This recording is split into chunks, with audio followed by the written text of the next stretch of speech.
towards the end. I mean, I was 4 months pregnant, and this woman came up to me and went... I looked pregnant, but I still felt sorry for her. Yeah. Nice one, Raymondo. It can ruin your night. You can always rely on Ray. Time for a bit of a break, but before we meet Michael Portillo, have a look at our star-studded lineup for the rest of this week.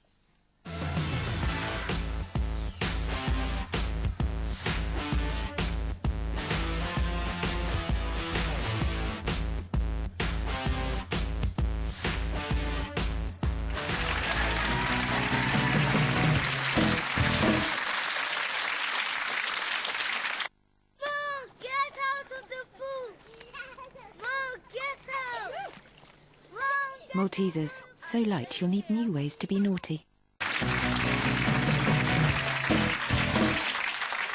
Welcome back to the first Loose Women of this week. OK, making headlines today is the launch of a pilot scheme that would allow parents and carers the right to ask information from the police about whether a potential new partner has a criminal record for child sex offences or domestic violence. Now, children's charity Barnardo's have warned that the scheme could push sex offenders into hiding and maybe lead to vigilantism if the information is disclosed to the wider community. So, does the scheme sound like a good idea, Carol? Well, obviously, I haven't got children, so I don't know what I would say if I had. But, you know, sitting here now, as I am, every time I read about something like this, it just disturbs me even more, because we are now living in such a suspicious society, and it's almost like it kind of assumes, or there's a presumption of guilt all the time. Like, if you meet someone new and you're already suspicious of them, and you can check them against a database, you know, what kind of way is that to start a relationship? You know, I understand that parents are worried about their children, they need to protect them, but to keep checking up on people like that, I think it's... Well, I just find it a little bit disturbing. Domestic violence, so would you... Although no, you haven't got I kids, wouldn't. would you check I'm someone... sorry, no, absolutely I would not, because I would have to... I'd have to just trust my own judgment, you know. And you know, it's not that you can't be certain, you can't have any guarantees, but you know, I don't want to be checking up on people like that. I just think it's wrong, and I don't want to live in a society that does that with ordinary innocent people. I completely agree with you, and before I had children I would have said no, that's not the way that we should be, you know, building our society, and it could lead to vigilantism. How do you prevent people? They're not supposed to pass this information on if they do get something relevant from the police, but they would. You know, if I found out something about somebody living close to me, I would pass it on to my friends who had children, and you just would. That's the way that you would work. However, having said that, now that I'm a mother, I would use it. If I was a single mother and I had a partner who was, you know, becoming a part of our family, if I for a minute suspected him, I wouldn't be having a relationship with him anyway. But if that was available to me, I'd use it.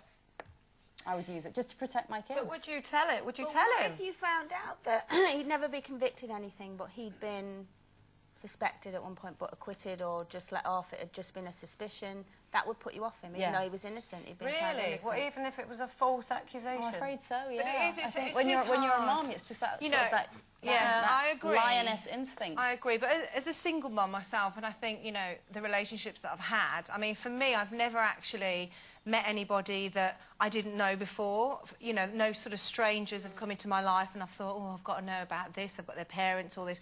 I've sort of known them through friends, so it's sort of slightly been easier. Having said that, I think me being me, I probably would check if it was available, but I'm sort of split, because I just think, you know, my dad, when he was alive, obviously was a policeman, and if he'd have been able to... I had a relationship with somebody who told me that he'd been in prison for some light offence, you know, nothing serious. But if I'd have checked that before, I probably would have stayed away from him and thought, oh, no. But actually, I didn't know that, and we had quite a nice relationship.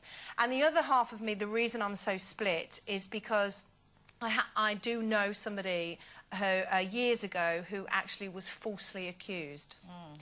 Now, you know, I saw this person lose everything and had done absolutely nothing wrong. So there's that side of it as well. You know, you check up on somebody and it actually isn't true. You know, their life's ruined. However, the mother part of me says if there was somebody I didn't want living close to me, then I probably would react very strongly for the sake of my son. Close, I would, yes. yeah. So I'm half and half. The danger, I find now the danger is with me is that everyone's just, you know, I'm so scared of everything now when it comes to my kids, you know, with Kira. I mean, she plays out in the back garden and I'm like this looking at her because I think, well, you know, someone might be able to see her or someone can get over that fence or...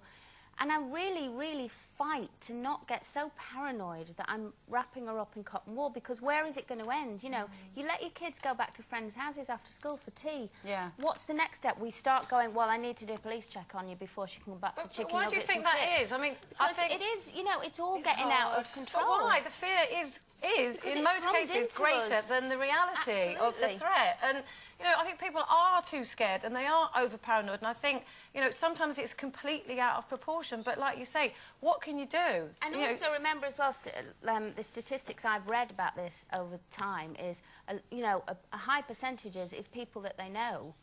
You know, whether... that the kids already know. We all suspect strangers, but actually, you know, so where do you go? Do we need to start friends we've known for years before we leave our kids with them? We need to start doing police checks. Everybody. Scary. It's out of hand. A good topic to discuss with our next guest. It's always a tricky dilemma who to invite to your dinner party, especially for our next guest who seems to have no trouble getting the great and the good to accept an invite to his table. A former government minister, he's forged a very successful media career since leaving Westminster, and in his latest TV series, he's hosting more intimate dinners, but this time he's chewing the fat across the pond. Excuse me, one of the things that made Barack Obama a phenomenon is that he became an entertainment choice. Really, he's a celebrity, which McCain was criticizing him for until 5 minutes before he created this American Idol, pop idol celebrity. Celebrity. Yeah. You say Obama and Palin are both celebrities. To what extent is that the influence of Hollywood on politics? Do they have to be celebrities these days? I think more and more. I think John Kennedy, in the history of the American presidency, began the kind of entertainer-in-chief idea. I mean, he was exciting to look at as a leading man, in a way. Please welcome Michael Portillo.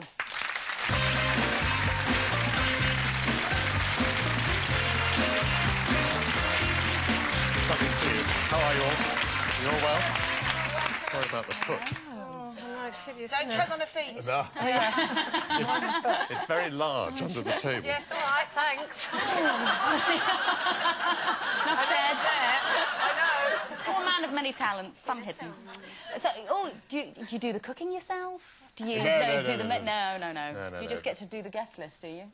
I get to do the guest list, and it's just like being a host of a dinner party. You know, it's just like having a few people round, and I kind of steer the discussion this way and that, but on the whole, I'm just meant to be a participant. And who a chat show then? It's like a chat show, but it's a chat show with food. And less formal, yeah. It is, yeah. Who are those people there that we saw? Those were people who know about Hollywood and people who know about the American presidency. For instance, one of them is a chap called Joe Klein who wrote that book, Primary Colours, that became the John Travolta movie. He was anonymous, wasn't he? He was anonymous to begin with, then he became Joe Klein. So he's one of the people. And we're talking about the influence of Hollywood on presidential politics and the other way around. It kind of started because people looking at this election in the United States noticed that the West Wing in 2004 had an ethnic minority candidate for the Democrats and a kind of maverick candidate for the Republicans. And people are saying, but